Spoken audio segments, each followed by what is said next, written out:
Bab pertama yaitu subbab pertama dari tentang virus ya, bab tentang virus. Nah, di sini gue ada jelasin pertama, nggak lama sih mudah-mudahan ya. Mudah-mudahan nggak lama, biasanya agak lama.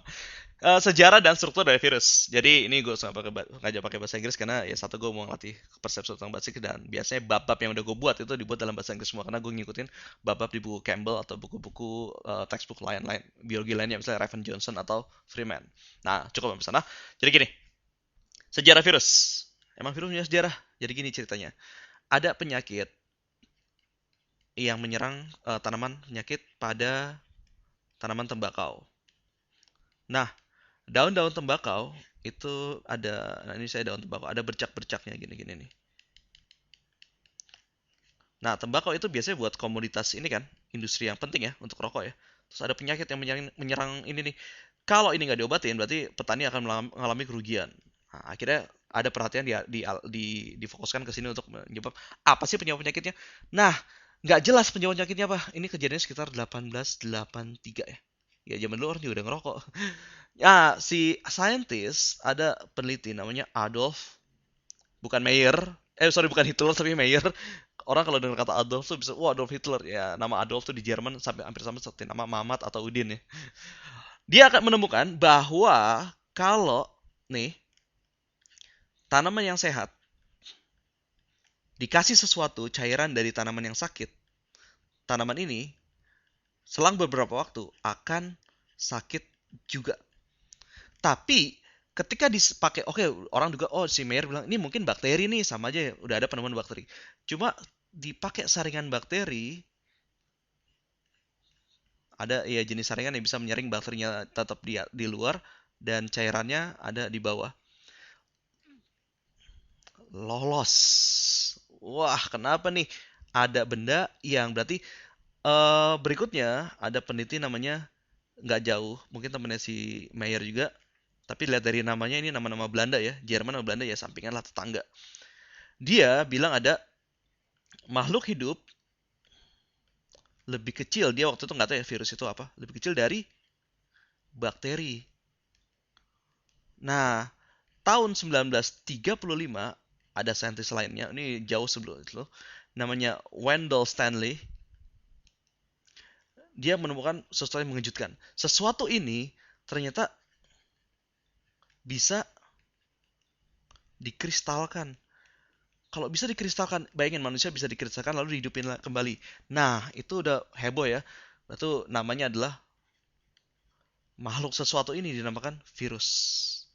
Nah, inilah penemuan virus pertama kali dari penyakit tembakau sampai ke bisa mengkristalkan virus. Nah, berikutnya yang mau gue bahas secara lebih dalam adalah struktur dari virus itu sendiri. Karena virus itu merupakan peralihan antara benda hidup dan benda tidak hidup, dia cuma punya dua komponen. Oke. Yang pertama gue sebut sebagai viral genome, atau bisa dibilang ini adalah materi genetiknya dari virus, bisa berupa DNA atau bisa berupa RNA. Nah, di viral genome ini juga macam-macam nih. Ada yang punya single strand atau satu untai DNA. Wah, lu ngomongin apa sih Pras nih? Gue nggak ngerti. Ya, ini materi kelas 3 sebetulnya mengenai DNA. Tapi sekarang lu cukup tahu dulu bahwa ada jenis virus yang punya single strand DNA. Ada juga punya dua untai DNA. Ada juga yang punya uh, RNA atau punya double strand RNA. Jadi asal lu tahu aja dulu untuk sementara, DNA atau RNA ini adalah untuk materi hereditas atau keturunan. Bisa juga dibilang gen. Tapi lebih lanjutnya gue jelasin apa bedanya gen sama hereditas lebih dalam di kelas 3. Untuk sekarang lu tahu bahwa virus dianggap makhluk hidup karena dia punya viral genome. Dia punya DNA. Cuma makhluk hidup yang punya DNA. Oke? Nah, komponen berikutnya namanya adalah kapsid dan selubungnya. Apa tuh kapsid sama selubung? Jadi gini nih, bedanya kata-kata ini gue jelasin dulu. Kapsid terdiri dari banyak apa? Kapsomer. Wah, kapsid aja belum tahu apalagi kapsomer. Oke, sekarang gini deh, gue gambar virusnya dulu ya. Contoh gambar. Nah, nih virus yang Lu lihat di buku.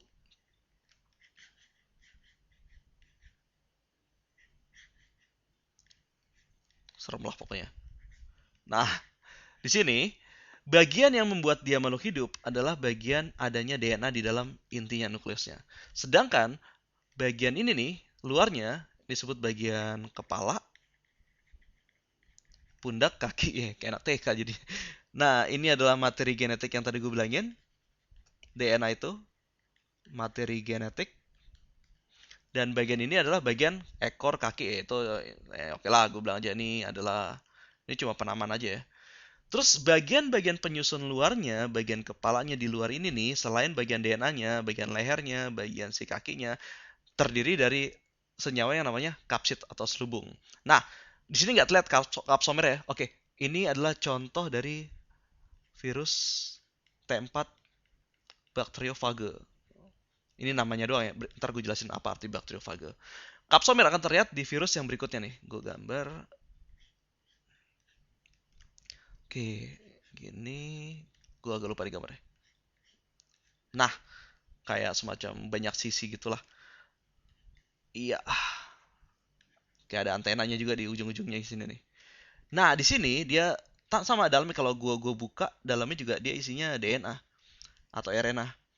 Tapi kapsid ini si bagian luarnya terdiri dari satuan-satuan. Satuan inilah yang namanya kapsomer. Oke, dapat ya? Bedanya kapsid sama kapsomer. Kapsid adalah keseluruhannya, sedangkan kapsomer adalah satuan-satuan kecil yang menyusun kapsidnya. Sedangkan kapsid dan kapsomer, dua-duanya ini terdiri atau terbuat dari bahan yang namanya protein. Nah, oke ya. Berikutnya, selain intinya adalah suatu virus adalah viral genome dan kapsid selubung ya. Ada bagian namanya aksesoris. Apa tuh giwang, anting, kalau enggak. Bagian aksesoris adalah bagian-bagian di ini yang penamaan pada virus. Misalnya selubung virus atau protein code. Sini ada lagi nih untuk memperkuat virus supaya dia bisa tahan terhadap kondisi-kondisi ekstrim. Selubung satu. Yang kedua adalah misalnya kaki untuk melekat pada sel, untuk menginfeksi sel. Terus ada ekor sama kepalanya misalnya untuk menyimpan. Nah, dari sini kita melihat bahwa virus adalah bagian peralihan antara makhluk hidup dan makhluk hidup. Kenapa dia dibilang hidup? Karena ada DNA atau RNA-nya. Kenapa dia tidak dibilang tidak hidup? Karena dia bisa dikristalkan dan tidak bisa melakukan sorry gue tulis. Tidak bisa melakukan metabolisme sendiri. Dia perlu sel-sel lain. Nah, oke. Cukup sampai ini tentang sejarah, history, dan struktur si virus itu sendiri ya. Kalau lo mau tahu di sini, bagian-bagiannya mana aja nih? Bagian aksesoris, nah gue tunjukin ya. Ini bagian namanya apa tadi? Kapsid. Ini bagian namanya DNA. Oh, satu lagi gue lupa. Di sini ada namanya bagian namanya glikoprotein. Glikoprotein itu masuk bagian aksesoris ya. Kebanyakan aksesoris itu terdiri dari glikoprotein. Kalau si kapsid terdiri dari protein, aksesoris terdiri dari glikoprotein. Kalau lo udah belajar biokimia, nanti di kelas 2 gue jelasin ada bab spesifik tentang biokimia. Lo akan tahu, kelas 3 kalau nggak salah ya. Tentang glikoprotein itu gabungan antara glukosa dan protein. Gampang banget ya? Iya emang. Nah, satu lagi deh sebelum gue selesai. Ada sesuatu kalau tadi kan di sini lebih kecil dibandingkan virus dari bakteri namanya virus. Apa yang lebih kecil dibanding virus? Ada namanya prion. Gue akan bahas prion secara spesifik di berikutnya. Tapi prion itu adalah penyebab mad cow aja deh, mad cow disease. Itu penyakit sapi gila. Oke, gue akan cerita nanti aplikasi tentang virus bukan aplikasi virus, tapi penyakit-penyakit disebabkan oleh virus dan sejenisnya. Oke, cukup sampai sini sejarah dan struktur virus.